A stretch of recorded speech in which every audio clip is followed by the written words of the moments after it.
며칠 전에 이런 제목의 기사가 난 적이 있습니다. 생각보다 너무 많네. 이 기사를 쓴 기자가 평소에 생각했던 것보다 우리나라에 너무 많은, 훨씬 더 많은 뭔가가 있었답니다. 이 생각보다 너무 많은 이것이 뭔가 하면요, 국민건강보험공단에서 발간하는 2022 건강보험 통계 연보에 따르면요, 2022년 한 해 동안 우리나라 사람 중에요, 정신 및 행동 장애 때문에 병원을 찾아서 치료받은 사람이 398만 명이나 된다 그럽니다. 우리나라 인구가 22년에 5,144만 명 정도였거든요. 제가 나누어 보니까 우리나라 사람 13명 중에 1명이 정신 및 행동 장애 때문에 병원 치료를 받았다는 뜻입니다. 또 여러분, 이런 증상이 있지만 병원에 안 가는 사람들도 많이 있지요. 그 사람들까지 포함하면 여기서 말하는 정신 및 행동 장애를 앓는 사람들이 너무 많다는 겁니다.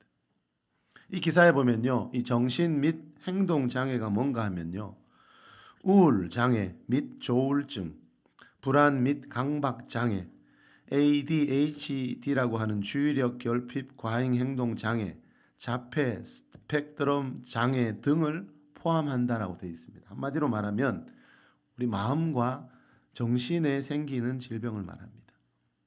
우리나라는 아직 이런 병으로 병원에 가는 걸 꺼려하는 분위기가 많이 남아 있거든요. 그럼에도 불구하고 한 해 398만 명, 400만 명 가까이 되는 사람들이요, 이것 때문에 병원을 찾아가고 있고, 더 심각한 건 뭔가 하면 지난 2008년 이후부터 지금 매년 이런 병 때문에 병원을 찾아가는 사람이 6%씩 증가하는 추세입니다. 6%만 2, 30만 명이 되거든요. 중요한 것은 여러분, 그 이유가 무엇 때문인가 하는 겁니다. 자, 이런 병을 앓고 있는 사람이, 마음과 정신적인 병을 앓고 있는 사람들이 이렇게 많고 또 매년 증가하고 있다는 말은요, 한편으로 보면은 우리 마음과 정신에 생기는 병은 그만큼 고치기가 어렵다는 거죠. 병원에서도 고치기가 어렵기 때문에 매년 몇십만 명씩 더 증가하고 있다는 겁니다. 자, 우리 마음과 정신이 약해지면 여러분, 몸에도 병이 생길 확률이 아주 높아지죠. 그렇죠? 의사들도 다 아는 이야기죠. 그리고 그러다 보니 우리나라는 매년 13,000명 정도의 사람들이 스스로 삶을 포기하고 있습니다. 전 세계에서 가장 높은 수치라 그랬죠. 국립중앙의료원 발표에 따르면요, 역시 2022년에 전국의 병원 응급실을 이용한 사람이 몇 명쯤 되는지 아세요? 한 해 동안 770만 명이라 그럽니다. 770만 명의 사람들이요, 갑자기 아파서 응급실을 찾았대요. 그런데 그 중에 4만 3천 건은요, 그 중에 4만 3천 명은 자살, 자해 시도자들이라 그럽니다. 더 안타까운 것은요, 이 자살과 자해를 시도해서 응급실에 온 사람들, 실려온 사람들 중에 10대와 20대가 46%나 차지하고 있습니다. 여러분, 지금 10대와 20대들은 그래도 우리나라 역사상 가장 좋은 환경에서 자란 사람들입니다. 그런데 왜 이렇게 되어 있는 걸까요? 우리는 지금 무엇을 위해서 살아가고 있는 걸까요? 우리나라는 지금 세계에서 여러분 200개 넘는 나라 중에 10위권의 경제 대국입니다. 군사력은 6위권 정도 된대요. 요즘처럼 좋은 집과 좋은 차가 많은 시대가 대한민국 5,000년 역사에 없었습니다. 여러분, 그런 시대를 살아가고 있는 젊은이들이, 그런 시대를 살아가고 있는 사람들이 왜 이렇게 마음과 정신은 점점 더 약해져 가는가 이 말입니다. 잠언 17장 22절에요. 마음의 즐거움은 양약이라도 심령의 근심은 뼈를 마르게 한다는 말씀이 있습니다. 심령의 근심이 뼈를 마른다는 것은요, 우리 마음에 근심이 있고 마음이 병들면 몸에도 병이 생긴다는 뜻이죠. 지난주 목요일 국민일보에요, 주서택 목사님의 설교가 실렸는데, 이 목사님이 인도하는 내적 치유 세미나에 참석했던 어떤 분에 대한 이야기를 이렇게 하고 있습니다. 평생을 수많은 질병에 시달리며 병약하게 살던 중 결국은 심장 혈관에 세 군데가 막혀 수술 날짜를 잡고 세미나에 참석한 사람이 있었다. 그는 오랜 투병 등으로 삶에 대한 의지도 없이 그저 자포자기하는 마음으로 세미나에 참여했다고 말했다. 그런데 강의를 들으면서 예수님께서 자신이 살아온 삶의 고통에 대한 억울함과 외로움의 아픔을 알고 계시며, 더구나 어린 시절부터 매 순간 자신을 지키고 함께 하심을 알게 되었다. 특히 십자가 위에서 예수님이 당한 거절과 수치와 외로움의 고통이 자신이 당해온 고통임을 알게 됐다. 그가 그렇게 외로움 예수님을 알아보는 순간 갑자기 그는 온 세상에 자신 혼자밖에 없는 듯한 외로움에서 빠져나오며 주님의 보혈이 자신에게 전해지는 느낌을 받았다고 했습니다. 그와 함께 심장 질환의 증상들이 사라지고 손이 따뜻해졌다고 했습니다. 세미나가 끝나고 병원에 가서 점검을 받았을 때 병원에서는 막힌 혈관 세 군데가 모두 건강하게 뚫렸고 수술은 필요 없다며 완치 판정을 내렸습니다. 그 기계가 고장났을까요? 아닐 겁니다. 이런 일이 많거든요. 이 말은 뭔가 하면 여러분, 우리 몸과 마음은 서로 연결되어 있다는 겁니다. 이 말은요, 우리 몸에 있는 병을 치유하기 위해서는 먼저 우리 마음을 치유해야 된다는 겁니다. 의사들도 그러잖아요. 우리 몸에 생기는 병의 7, 80%는 마음에서 옵니다. 그런 글을 많이 봤거든요. 로마서 12장 2절에요. 너희는 이 세대를 본받지 말고 오직 마음을 새롭게 함으로 변화를 받으라고. 그래서 사도 바울이 이 말씀을 누구에게 하고 있죠? 로마 교회에 다니는 성도들. 다시 말하면 우리처럼 예수님 믿고 영이 거듭난 성도들 보고, 영이 거듭났다고 다 된 게 아니고 영이 거듭난 뒤에는 이제 마음을 새롭게 해야 한다고 사도 바울이 말씀하고 있습니다. 마음을 새롭게 하면은 우리 몸에 있는 질병도 사라지거든요. 고린도후서 5장 17절에 보면은 예수를 믿는 사람들은 새로운 피조물이 된다 그랬어요. 자, 예수님 믿으면 새로운 피조물이 된다는 말은요, 예수님 믿기 전에 죄로 인해 죽어 있던 영이 거듭난다는 뜻입니다. 이걸 거듭남이라 하고 죄에서의 구원, 중생 이렇게 부르지요. 그런데 중요한 것은 여러분, 예수님 믿고 영이 거듭난 뒤에는 이제 남아있는 내 혼과 몸을 위해 해야 할 일이 있는데, 이 과정을 하지 않는 바람에 교회는 열심히 다니지만 수많은 부작용들이 일어나고 있다는 겁니다. 우리가 성경을 읽고 성경이 말하는 대로 신앙생활을 해야 되는데, 성경을 읽어도 이게 무슨 뜻인지 깨달아지지 않거나, 또 내가 자의적으로 내가 원하는 말씀들만을 골라서 취해버리면 우리 영혼 육을 향하신 하나님의 계획을 이룰 수가 없다는 겁니다. 우리 데살로니가전서 5장 23절, 우리 아까 기도할 때 제가 읽어드린 말씀 한번 읽어봅시다. 시작. 평강의 하나님이 친히 너희를 온전히 거룩하게 하시고 너희의 온 영과 혼과 몸이 우리 때에 흠없게 보존되기를 원하노라. 자, 너희의 온 영과 혼과 몸이라는 말은 하나님이 사람을 창조하실 때 영과 혼과 몸으로 창조했다는 겁니다. 나라는 사람은 이 눈에 보이는 몸이 전부가 아니죠, 여러분. 내 마음에, 내 몸 안에 내 마음이 있고 내 정신이 있다는 건 다 믿죠. 그 마음과 정신을 혼이라 그러죠. 그리고 그 혼 안에 또 나의 영이 있습니다. 안타까운 거는 거의 대부분의 사람들이 자기가 죽고 난 뒤에 자기 몸 안에 혼만 있었는 게 아니고 영도 있었다는 것을 죽고 난 뒤에 알게 되더라고요. 그건 정말 비극 중에 비극이지요. 여러분, 나라는 사람이 지금 어떻게 되어 있는지를 사람들이 모르고 살고 있다는 겁니다. 그래서 인생에 수많은 문제들이 생기는 겁니다. 학교 교과서에는 여러분, 사람이 원숭이에서 진화되어 지금의 이 모습을 하고 있다고 주장하지만 성경은 세상 만물을 창조하신 하나님이 남자와 여자를 창조하셨다고 말씀하고 있습니다. 사람은 하나님이 창조한 피조물이라는 거죠. 그런데 하나님이 이 창조한 최초의 사람 아담이 하나님 말씀 거역하고 죄를 지을 때 사람의 영과 혼과 몸에 엄청난 변화가 일어났다 그랬죠. 그 죄의 결과로 영이 죽게 되었습니다. 혼에는, 즉 마음과 정신에는 온갖 죄성과 죄악된 생각과 부정적인 감정들이 가득 차게 되었습니다. 그리고 몸에는 가난과 질병과 죽음이 찾아왔다고 성경이 말씀합니다. 에베소서 2장 1절에 그는 허물과 죄로 죽었던 너희를 살리셨도다라는 말씀이 나오지요. 예수님이 우리를 죄에서 구원하기 위해서 십자가에서 피 흘려 죽으신 하나님의 아들이라는 것을 믿는 순간에 무슨 일이 일어나는가 하면은요, 그 최초의 사람 아담이 나에게 물려준 그 죽은 영이 거듭나게 됩니다.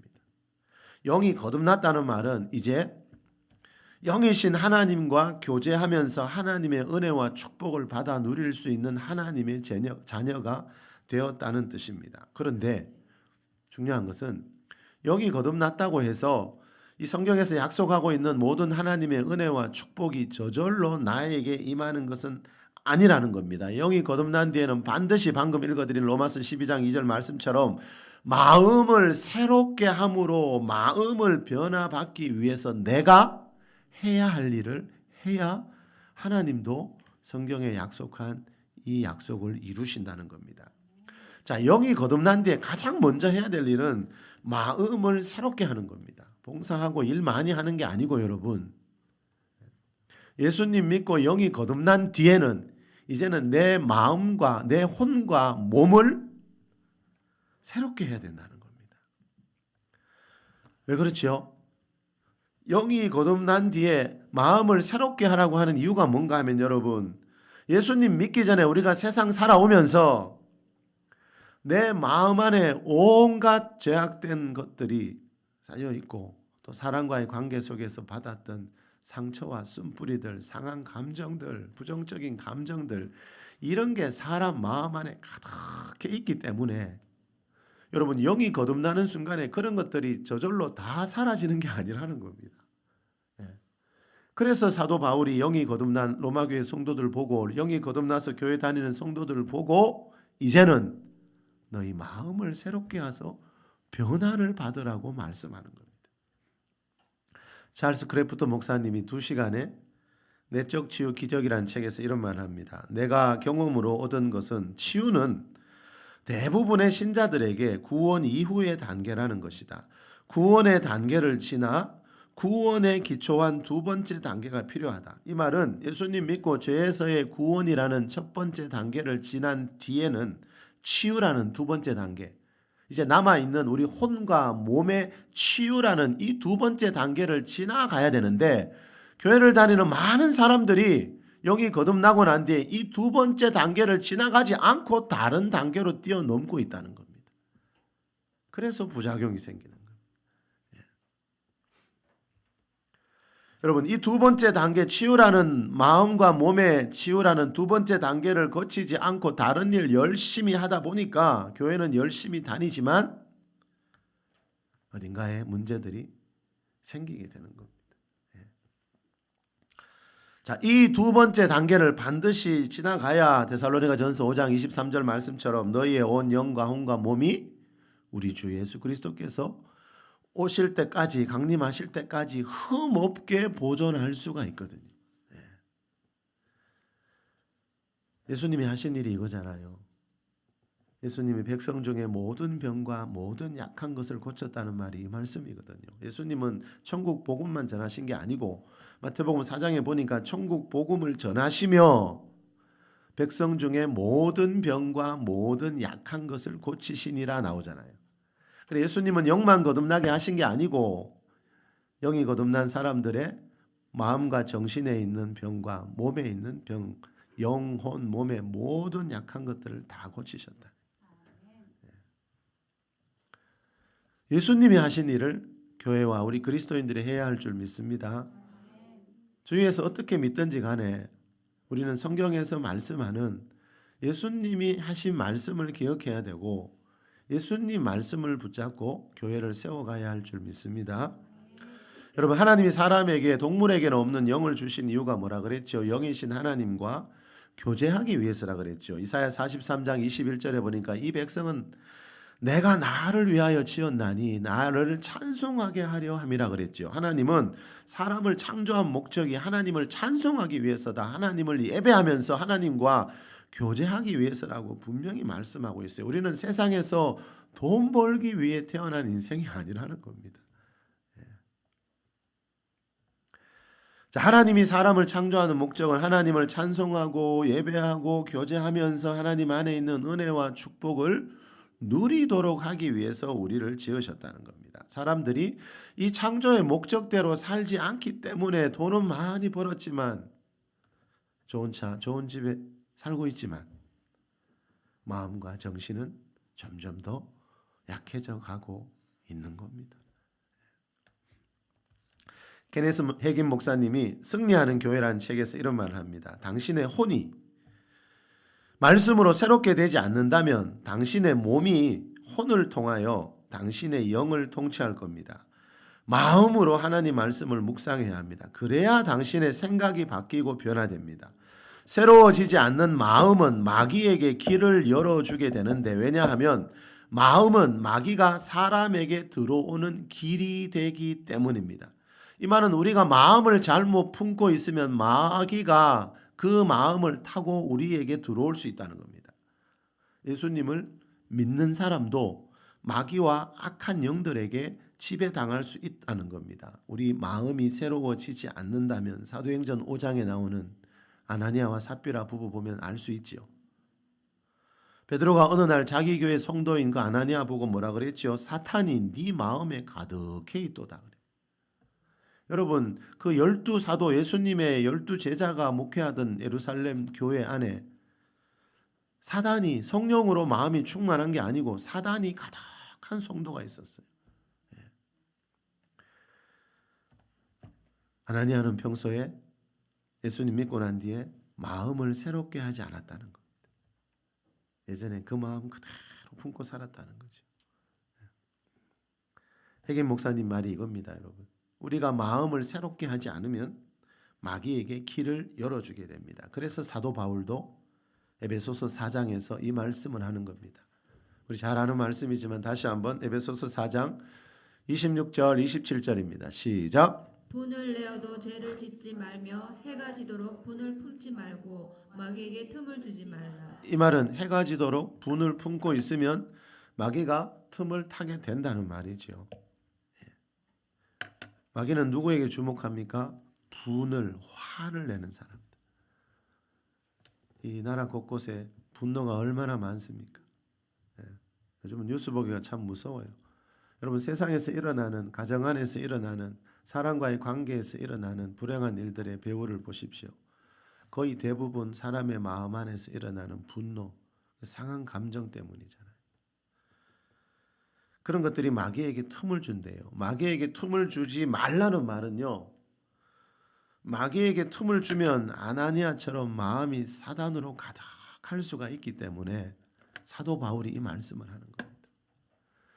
마귀도 틈이 없으면 들어오지 못한다는 겁니다. 그런데 사람들이 분을 해가 지도록 그 다음 날까지 몇 주 동안, 몇 달 동안, 심지어 몇 년 동안, 몇 십 년을 그 사람에 대한, 그 인간에 대한 분을 품고 살아가는 경우가 얼마나 많습니다. 그 마귀가 마음껏 그 사람을 지배할 수 있는 것이 이 영계의 법칙입니다. 그래서 세상이 이렇게 어수선한 겁니다. 그래서 분내는 사람을 정말 조심해야 됩니다. 누군가가 내 앞에서 분을 낼 때 정말 깨어 있어야 됩니다.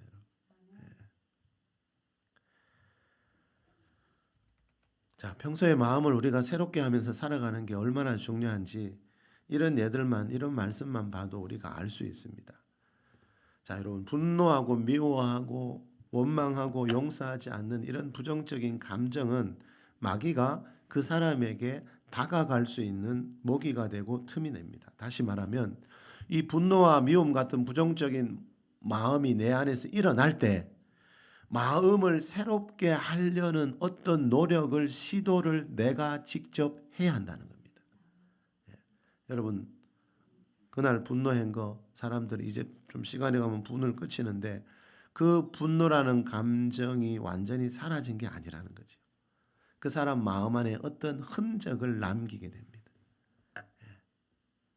그 흔적을 타고 마귀가 그 사람을 지배할 수 있다고 성경이 말씀합니다.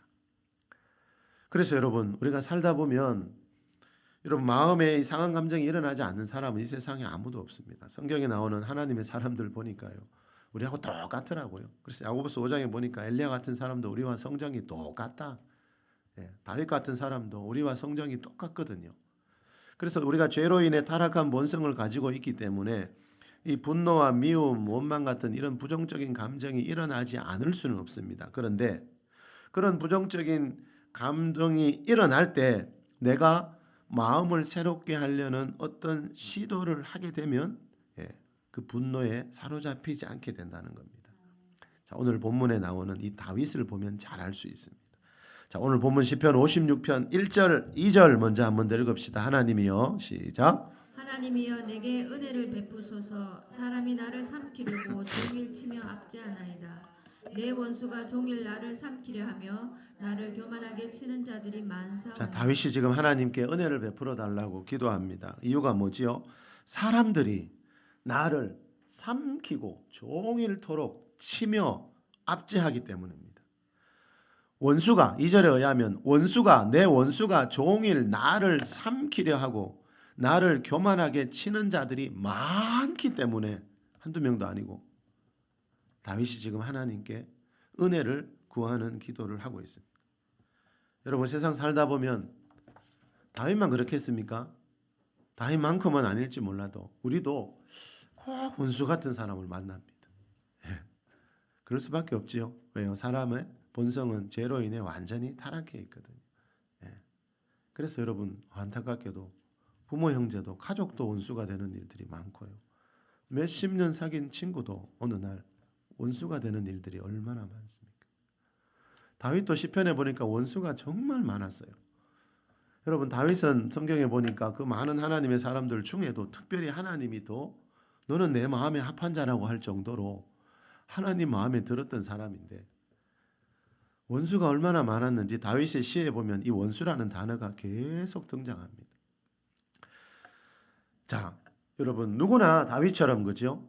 나를 종일 삼키려고 하고 나를 비난하고 나를 치는 자들이 많이 있으면 누구나 두려워하게 됩니다. 그래서 3, 4절에 두려움이라는 단어가 나오죠. 우리 3, 4절도 읽어봅시다. 내가 시작. 내가 두려워하는 날에는 내가 주를 의지하리이다. 내가 하나님을 의지하고 그 말씀을 찬송하올지라. 내가 하나님을 의지하였은즉 두려워하지 아니하리니 혈육을 가진 사람이 내게 어찌하리까. 자, 원래는 두렵다는 거죠. 이 말씀을 가만히 보면요. 또 다른 시편을 봐도 다윗이 두려워할 때가 많았어요. 내가 두려워하는 날에는 두려워할 때가 있다는 거죠. 두렵다는 거죠. 이 시를 쓸 때도 두려웠어요. 자, 두려워하지 않겠다는 말은 두려운 일을 만날 때 내가 하나님을 의지라는 단어가 나오죠. 하나님을 의지하면서 그 두려움을 이겨내겠다는 뜻입니다. 이 시편 바로 앞에 시편 55편에도 보면 이것도 다윗이 지었는데요. 거기 4절에 보면 이런 말이 나와요. 내 마음이 내 속에서 심히 아파하며 두려움과 떨림이 내게 이르고. 여러분 다윗도 우리처럼 마음이 심히 아플 때가 있었어요. 그 원수들 때문에 날 비난하고 뒤에서 욕하는 그 사람들 때문에 내가 두려움과 떨림이 내게 이르고. 자, 다윗은 여러분 두려워하고 떨면서 이런 시들을 지었다는 거예요. 자, 하나님이 내게 합한 자라고 했던 다윗 같은 사람도, 그리고 다윗은 여러분 우리가 잘 알지요. 그 많은 전쟁터에서 승리를 경험했던 그 장군 중에 장군인데 그죠? 이런 다윗도 마음이 심히 아프고 두려움에 떨 수 있어요. 그게 사람이라는 거죠. 예, 겉으로는 안 그런 척해도 그 사람의 본성은 다 약하다는 거죠. 예. 창세기 3장에 보면 최초의 사람 아담이 내가 두려워하여 숨었나이다 이런 말 하죠. 이 두려움은 아담이 하나님께 죄를 지은 뒤에 그 죄의 결과로 우리 사람의 마음 안에 생겨난 감정이라는 거죠. 그래서 두려움이 없는 사람은 아무도 없습니다. 죽음이 가까이 오면 그 두려움은 우리가 경험하지 않은 사람들은 상상하지 못할 정도로 죽음이 가까울 때는 두려움을 느낀다 그래요. 또 살아가면서도 사람과의 관계 속에서 이 수많은 두려움을 느끼며 살아갑니다. 그런데 이런 두려움이라는 상한 감정이 사람 속에 계속 쌓이다 보면 무슨 일이 있죠? 서두에 말씀드린 것처럼 마음과 정신의 질병들이 이제 생기게 되는 거죠. 좀 전에 말씀드린 것처럼 이 두려움이라는 감정이 우리 마음 안에서 일어나는 것을 막을 수는 없어요. 근데 이 두려움이 쌓이지 않도록 제거하는 길을 성경은 가르쳐 줍니다. 병원에서도 어렵다니까요, 여러분. 서두에 말씀드렸잖아요. 매년 400만 명이나 가까이 되는 사람들이 이 마음과 정신의 병으로 병원 치료를 받고 있대요. 그래서 성경은 우리 사람의 이 상한 감정에 대한 이야기들을 많이 합니다. 자, 이 두려움이라는 감정을 제거할 수 있는 가장 좋은 길을 다윗은 알고 있었습니다. 예, 다윗은 누구보다도 많이 두려워하며 살았지만요. 그 두려움을 어떻게 해야 제거하고 그 두려움에서 벗어날 수 있는지 다윗은 그걸 알고 있었습니다. 4절에 보니까 내가 하나님을 의지하였은즉 두려워하지 아니하리이다 그러죠. 자, 하나님 앞에서 자기의 두려움을 다윗은 보면요. 다른 시들에도 많이 나오지만 이 두려움을 제거하기 위해서 다윗이 했던 일이 뭔가 하면 하나님 앞에서 자기 안에 있는 이 두려움이라는 감정을 그대로 다 드러내는 모습들이 다윗의 시편에 많이 나옵니다. 자기 안에 있는 두려움이라는 감정들을 그대로 하나님 앞에 토설하는 겁니다. 왜 그렇지요? 시편 34편 18절에서 말하듯이 다윗은 우리가 믿는 하나님이 마음이 상한 자를 가까이 하시는 하나님이라는 것을 알고 있었기 때문입니다. 이경용 목사님이 감정치유 기도라는 책에서 이런 말을 합니다. 공적인 기도는 대표 기도는 교양 있게 해야 합니다. 그러나 개인 기도는 하나님 앞에서 혼자 기도할 때는 있는 그대로 내 감정을 토하는 것이 좋습니다. 하나님께 감정을 다 털어놓지 못한다면 도대체 누구에게 이 썩고 문드러진 속마음을 다 토해낼 수 있겠습니까? 분노, 좌절, 우울, 서러움 같은 감정을 다 쏟아내고 나면 그 감정의 끝자락에서 하나님을 만날 수 있습니다. 자, 이 목사님 말처럼 여러분 대부분 우리의 상한 감정을 하나님 앞에 그대로 토설하는 기도를 드릴 때 하나님을 만나고 영적인 체험을 하는 그런 감정들이 굉장히 많았죠. 안타깝게도 많은 사람들이 여러분 하나님 앞에 예배를 하러 오는데 그 하나님이 마음이 상한 자를 고치시는 하나님인데 그 하나님이 모든 병과 모든 약한 것을 고치시는 하나님인데 그 하나님 앞에 자기 마음에 있는 상한 감정들을 내려놓지 않고 예배하는 경우들이 너무 많더라고요. 저는 그 모습이 교회를 볼 때마다 너무 안타까워요. 예. 여러분 그 사람하고 조금만 사귀어 보면 그 사람이 어떤 상처, 아픔, 어떤 감정을 가지고 있는지 금방 알 수 있잖아요. 그렇게 수많은 예배를 드렸는데도 안타깝게도 그런 감정을 그대로 가지고 신앙생활을 하고 있더라는 겁니다. 이건 하나님의 계획이 전혀 아니라는 거죠. 예. 이 시편은 절반 정도를 다윗이 썼거든요. 150분 중에 절반을 다윗이 썼는데 다윗의 시에 가장 많이 나오는 단어 중에 하나가 아까 뭐라 그랬죠? 원수라 그랬죠. 이걸 다르게 말하면 다윗의 시에 가장 많이 나오는 게 뭔가 하면 자기의 상한 감정을 하나님 앞에서 토설하는 기도예요. 왜 하나님 앞에서 했을까요? 다윗은요. 우리가 하나님 앞에서 그 감정을 토설하지 않으면 반드시 사람 앞에서 그 감정을 쏟아 놓게 되거든요. 그래서 가정이 불행해지고 그래서 인간 관계가 깨어지게 되거든요.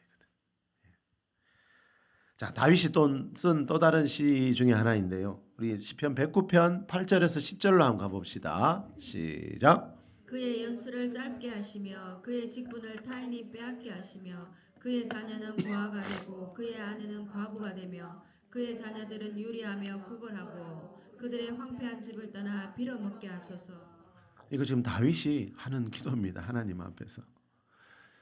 8절에 그의 연수를 짧게 하시고, 연수라는 말이 쉬운 성경에 수명이라고 되어 있습니다. 다윗이 지금 뭐 하고 있습니까? 하나님, 그 인간 수명을 좀 짧게 해달라고, 빨리 죽게 해달라고 이 기도를 하고 있어요. 누가요? 다윗이요. 우리는 다윗보다 믿음이 더 좋아 이런 기도 안 하지요. 예. 9절에 나오듯이 다윗이 지금 무슨 9절에서 무슨 기도합니까? 그 인간 빨리 죽고 자녀들은 고아가 되고 그 인간의 아내는 과부가 되게 해달래요. 이 다윗이 한 기도입니다, 여러분. 예. 여러분, 다윗이 왜 이런 기도를 드리고 있을까요? 그 인간, 그 사람, 그 원수 때문에 너무 힘들었거든. 아까 나왔잖아요. 종일 나를 삼키려고 나를 종일 치고 있다. 나를 종일 비난하고 있어. 어디 가든지 나를 비난해, 그 인간은. 여러분, 그때 사람들이 못 참습니다. 누구나 마찬가지입니다, 여러분. 예.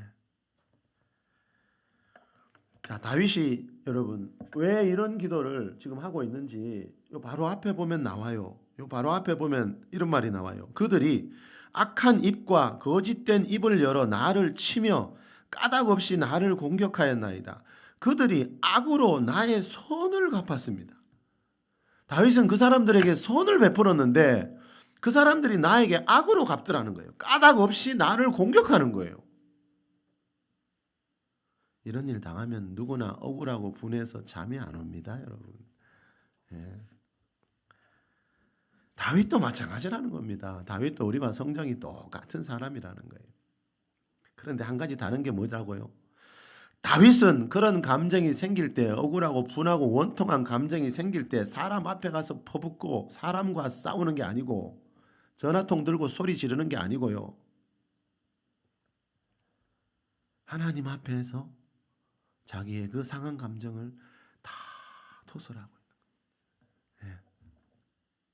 하나님께 그 인간 죽여달라고 해도 됩니까? 다윗이 했다니까요, 여러분. 저보고 묻지 마세요. 다윗이 했다니까요.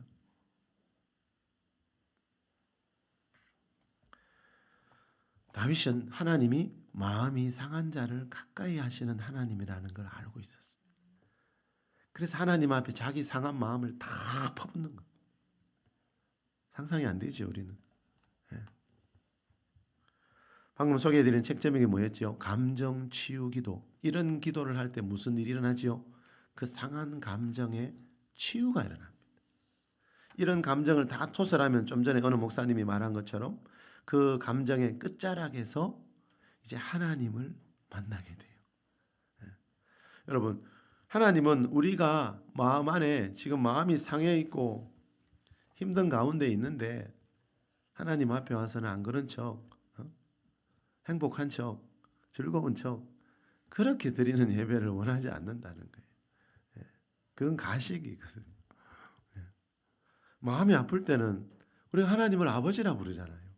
자녀들이 힘든 일 있으면 부모님에게 도움을 요청하듯이 우리 기도할 때는 하나님 아버지라 그러는데 정작 마음이 상하고 힘들 때는요, 그 상한 마음을 감추는 경우들이 너무 많더라고요. 그래서 여러분 내적 치유하는 단체에 가보면 몇 년, 몇십 년 교회 다니면서 골마 터진 그 상한 마음을 갖고 오는 사람을 저는 수도 없이 봤거든요. 그래서 감정 치유 기도를 해야 되는 겁니다. 우리가 주일 오전 예배 시간에 길게는 못하더라도 늘 치유 기도를 하는 이유 중에 하나도 이거지요. 한 주 동안 살아오면서 어느 누가 여러분 상한 감정이 안 생길 수 있겠어요? 한 주 동안 살아오면서 누구나 생길 수 있거든요. 그런데 그리스도인들도 그 감정을 계속해서 묻어두라고요. 그건 시한폭탄입니다, 여러분. 예. 그 상한 감정을 계속 묻어두는 거는요. 그 상한 감정이 쌓이고 쌓여서 언젠가 크게 한번 폭발하잖아요. 사람 앞에서. 다윗은 하나님 앞에서 폭발시키는데 대부분의 사람들은 사람 앞에 가서 그 상한 감정을 줬던 사람 앞에서 퍼붓잖아요. 그러니까 더 큰 문제가 생기고 인생이 더 힘들어지지요. 여러분, 내 감정이 상하는 일을 만났을 때는요, 다른 어떤 일보다도 어떤 기도보다도 감정을 치유하는 기도부터 하나님 앞에 해야 한다는 거예요. 김소진 사모님이 쓴 속이 뻥 뚫리는 기도라는 책 3부에 보면 제목이 뭔가 하면요, 감정을 받으시는 하나님이에요. 한국교회 성도들이 가장 모르는 하나님에 대한 부분이 이건 것 같아요. 하나님은 다윗의 감정만 저렇게 받아주시겠어요? 아니라니까요. 하나님의 자녀들의 어떤 감정도 받아들 준비가 다 됐는데 우리는 하나님 앞에 오면 너무 거룩하게 예배드려요. 그러니까 하나님과 친밀해지지 않는 거예요. 하나님의 임재를 경험하기가 어려운 거예요. 하나님은 마음이 상한 자를 가까이 하시는 하나님이라고 성경에 말씀했기 때문에 마음이 상할 때는 하나님 앞에 이래서 마음이 상하다고 하나님 앞에 퍼부어야 되는데 우리는 하나님 앞에 오면 너무 점잖하고 너무 거룩해요. 교회 안에는 하나님 말씀과 반대로 다윗과 반대로 행동하는 사람들이 너무 많더라는 거죠. 자, 이 사모님이 이 책에서 이런 말도 합니다. 감정 노동자들이란 언제부턴가 우리나라의 언론에 이 단어가 등장했죠. 감정 노동자들. 감정 노동자들이란 자신이 실제로 느끼는 감정과 다른 감정을 가지고 일하는 사람들을 말한다. 예컨대 항공 승무원, 전화 상담원, 판매업 같은 직업을 가진 사람들이 이에 속한다. 이들은 직업상 웃어야 하지만 늘 자신의 감정을 속이고 있기 때문에 다른 사람보다 우울증이 많다. 그런데 교회에도 이런 감정 노동자들이 많이 보인다. 특히 교회 직분자들은 감정 노동자와 닮은 것 같다. 속이 끓고 상하지만 남들 앞에서 그 감정을 숨기고 좋은 인상을 보여주려고 한다. 문제는 하나님 앞에 나가서도 여전히 감정을 숨기고 기도를 한다는 데 있다. 교회 안에 감정 노동자들 많지요. 가장 대표적인 사람이 누굽니까? 목사죠. 그 다음 장로님들이고. 예. 성도분들은 목사한테 화를 한 번씩 내던데 저는 내면 안 되잖아요. 큰일 나죠. 예. 그게 속상해도 저는 말 못해요. 예. 어떤 사람은 전화로 막 소리를 지르더라고요. 그래도 저는 소리 지르면 안 돼. 감정 노동자예요, 여러분. 예. 하나님 앞에서도 감정을 숨기고 기도하는 경우가 너무 많다는 거예요. 예. 하나님은 그런 기도를 원하시지 않는데. 자, 하나님은 여러분 부모들이 자녀들 학교 갔다 오고 직장 갔다 오면 오늘 하루 어려운 일 없었는지, 그죠? 기분 나쁜 일 없었는지 물어보기도 하고. 여러분 그렇다면 하나님은요? 하나님 우리 아버지시라며. 하나님은 우리 마음에 감정에 일어나는 변화에 아무 관심이 없을까? 아니라는 거죠. 이 사모님이 쓴 또 다른 책이 있는데 토설기도이라는 책에 보면 이런 말이 나옵니다. 예로부터 우리나라는 한해 민족이었다. 감정을 밖으로 분출하는 것보다는 속으로 사귀고 참는 것을 미덕으로 여기는 풍습이 오늘날도 남아있다. 그 결과 화병이 생기고 많은 질병이 걸린다. 서두에 말씀드린 그게 이야기거든요. 여러분 사람은 이 상한 감정을 묻어두고 살면 화병이 생기고, 그죠? 많은 질병이 생길 수밖에 없다는 거예요. 다윗은 이것을 알았기 때문에 마음이 상할 때마다 하나님 앞에 나와서 상한 마음 그대로를 토설하고 있는 겁니다. 이 마음에 강한 감정들 쌓아놓으면 나에게 더 큰 문제를 일으키기 때문에 하나님은 나의 상한 마음을, 상한 감정을 받아주시는 하나님이라는 걸 다윗은 알았기 때문에 사람 찾아가서 당신 일찍 죽기 원한다. 다윗은 이러지 않았습니다. 하나님 앞에서 그 상한 마음을 토설하는 겁니다. 그 상한 마음 토설하는 그 끝자락에서 다윗은 하나님의 치유를 경험했기 때문에 그 많은 원수들이 있었지만 다윗이 여러분 우울증이나 정신적인 장애를 겪었다는 말이 성경에 나오지 않습니다. 우리 마지막으로 시편 62편 8절 읽고 마무리하겠습니다. 백성들아 시작. 백성들아 시시로 그를 의지하고 그의 앞에 마음을 토하라. 하나님은 우리의 피난처시로다. 아멘. 하나님 앞에 마음을 좀 토하래요. 내 마음에 있는 그대로를 좀 하나님 앞에 이야기하래요. 대화가 가장 안 되는 사람들이 그런 사람들이더라고요. 자꾸 마음을 숨겨요. 마음에 있는 말 좀 그대로를 하라 그래도 나는 느껴지는데 자꾸 숨겨요. 그러면 관계가 이루어지지 않습니다. 깊은 관계가 안 됩니다, 여러분. 여러분하고 제일 친한 사람들 있죠. 친구나 동료들이나. 왜 친해요, 그 사람하고? 내 마음에 있는 깊은 이야기까지 나누기 때문에 친구가 됐잖아요. 그 하나님하고 우리 사이도 마찬가지라. 교회 안에 너무 그죠? 가식적인 기도가 참 많더라. 지난주에 속이 상하고 문드러지고 터지는 일이 일어났는데도 대표 기도할 때는 몰라도 개인 기도할 때까지는 하나님 앞에서 너무 거룩하지 않아도 되거든요. 왜요? 하나님은 우리 영혼의 아버지다 그랬죠. 바울이 집에는 계신 아버지는 우리 육신의 아버지고, 바울이 하나님은 우리 영혼의 아버지다. 우리 영혼 안에 있는 아픔 상처를 하나님 앞에, 아버지 앞에 내려놔야 그게 아버지지요. 여러분, 하나님 앞에 마음을 토하는 것이 이 사모님이 말하는 토설 기도거든요. 내 마음의 상한 감정 그대로를 하나님 앞에 고백하는 것이 토설 기도입니다. 내 마음이 병들지 않고 내 마음을 건강하게 유지하는 길이 여기 있습니다. 다른 길이 없습니다, 여러분. 병원에서도 안 된다니까요. 마음 훈련 아무리 해보십시오. 되는가? 안 됩니다, 여러분. 사람의 마음을 지으신 분은 하나님이거든요. 그래서 시편에 보니까 마음을 지으신 하나님이라고 나옵니다. 여러분, 마음을 지으신 하나님을 모르기 때문에 마음이 그렇게 힘든 거예요. 그 좋은 차를 타고 좋은 집에 사는데. 여러분, 우리가 상한 마음을 하나님 앞에 와서 토설해야 마음이 상한 자를 가까이 하시는 하나님이 다가오시게 되고요. 성령으로. 우리가 상한 마음을 하나님 앞에 토설해야 마음이 상한 자를 가까이 하시는 하나님이 가까이 다가오신다니까요. 성령으로. 그래서 성령님 안에 있는 평강과 희락을 부어줄 수가 있습니다.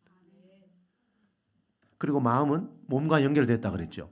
내 마음의 평강과 희락이 임하면 반드시 몸에도 치유가 일어납니다.